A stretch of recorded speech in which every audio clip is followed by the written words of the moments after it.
Welcome into PFF Rewind. Last week you guys enjoyed our look at the 2013 Seattle Seahawks. Now it's time to go check out the 2007 New England Patriots, one of two teams in history to go undefeated during the regular season. Of course, they lost in the Super Bowl to the New York Giants. Sam, let's take a look at the offense, starting with Tom Brady sitting up top. But I think you see with all the blue, the dark, the bluish colors, the green colors, this is a pretty good overall offense. Right, and everybody down here in the oranges and yellows, they basically didn't play any snaps. So anyone that was playing at any point during this season was playing well.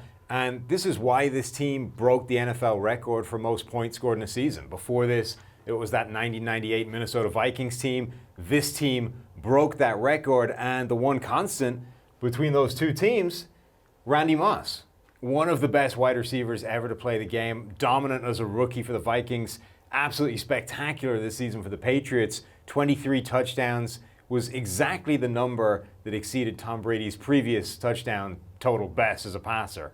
Was the number thrown to Randy Moss. So incredible offense. So worth a fourth-round pick, I would say, in that trade. The fascinating thing about the Patriots here, they're always ahead of the curve when it comes to what they're doing, either offensively or defensively. This was a time where they said, look, we're going to spread the field. We're going to go shotgun on first down. We're going to run three wide receivers. They had two very distinct skill sets here. Yeah. Randy Moss, the deep threat. Brady had never been a great deep passer, but he was able to stretch the field with Randy Moss, but also work the underneath game with Wes Welker. And then where is he? Don't forget Dante Stallworth and what he was able to add with his speed on the outside. Jabbar Gaffney as a solid possession receiver. Ben Watson at tight end. They had weapons all over the place. And, of course, we know how they like to throw to their backs. And you had Kevin Falk and Lawrence Maroney, who could run the ball a little bit. He wasn't – maybe never really lived up to the first-round hype, but he's still a solid player. So you have all those weapons. On the offensive side of the ball, the Patriots did a really nice job of spreading the ball around. But look at this offensive line, too. Right. Logan Mankins at guard, 92.2 grade. Matt Light, all over the place. Well, look, solid go players. Through it all. This is the best offensive line, I think, of Tom Brady's entire career. You're talking a sequence of guys, all of whom grading at the top levels. Stephen Matt Neal, Light too. Playing at the best. Stephen Neal playing at a Pro Bowl level. Mankins, maybe the best guard in the NFL at this point.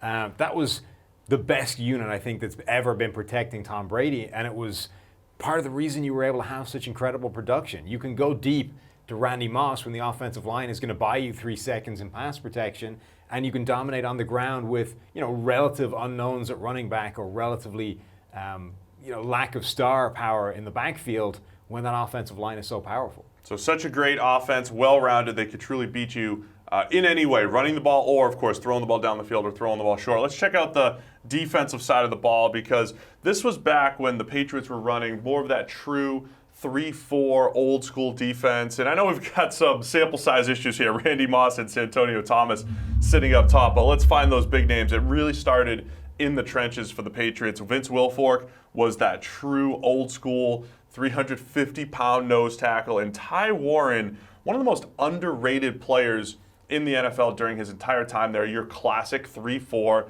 defensive end, and those were the two highest graded players on the defense, excellent against the run. Yeah, this is a system that basically doesn't exist anymore. This was back when a lot of teams in the NFL were running legitimate two-gap defensive linemen up front. Stop the run first and foremost. Let your linebackers behind them make plays, but your job up front is to plug those gaps. And just look at that run defense from those two big guys, Vince Wilfork and Ty Warren up front. They would stop everything, let players make plays behind them. But this really just backs up the point we've always made, Steve. Clearly, Randy Moss is a better free safety than Rob Gronkowski. Yeah, if we get the 2018 Patriots grades, Gronk's way down here. Yeah. At free safety. But look at Randy. He had a pass breakup that year. 39.6 passer rating when you target Randy Moss. You just don't do it. That's why he was so good in 2007. The other big name in that trio up front was Richard Seymour. He was limited to only 478 snaps, and you saw a guy like Jarvis Green, who always talk about how underrated some of the other Patriots were, but Jarvis Green was always underrated as well. And he stepped in for Richard Seymour and even rushed the passer at a high level. Had 28 pressures, or was that 28 pressures there? Or was it more? 59 pressures for Jarvis. So he actually, with 11 sacks, 7 QB hits, was actually exceeding what Richard Seymour was doing as a pass rusher. And, of course, they had those versatile players, guys like Mike Vrabel and Adalys Thomas, both guys who could rush the passer and drop into coverage. So that old 3-4 defense was all about keeping offenses off balance, being able to do anything with all these guys, and that's where Vrabel and Thomas came in. Rodney Harrison patrolling the middle of the field. So just solid defense all the way around. And today we talk about great defenses.